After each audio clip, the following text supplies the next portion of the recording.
हाँ, ये जो कालेर गांव में दुर्गेश पार्क के पीछे एक बिल्डिंग है। तो वहाँ पे ग्राउंड फ्लोर पे रहने वाली फैमिली है, शिवराम देदे और मनीषा देड़े करके।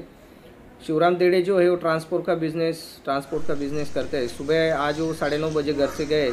घर में उनकी वाइफ थी मनीषा देड़े, और 10:30 के दरमियान बाहर से दो लोग आए। और फिर उनका वो घर पे जाने के बाद वो महिला से जो है उनसे बातचीत हुई। दरमियान की इसमें उनकी झटापट शुरू हुई। तो बाहर उनका लड़का खड़ा था, अंसल करके, ये देड़े फैमिली का, और वो और उसका दोस्त आया। फिर उनके साथ भी उसकी हाथापाई हुई। तो दरमियान एक फायर हुआ जो एक महिला को लगा, और दूसरा मिस फायर हुआ। तो ऐसा देख के फिर वो जो लोग हैं, दो जो लड़के थे आए हुए, वो भाग गए वहाँ से। तो इनका हम तपास कर रहे हैं, इन्वेस्टिगेशन हमारा शुरू है। तो फिलहाल वो जो है अनकॉन्शियस है, वो जो महिला है मनीषा देड़े, और उसको थाना के माजीवाड़ा हॉस्पिटल में एडमिट किया जा रहा है।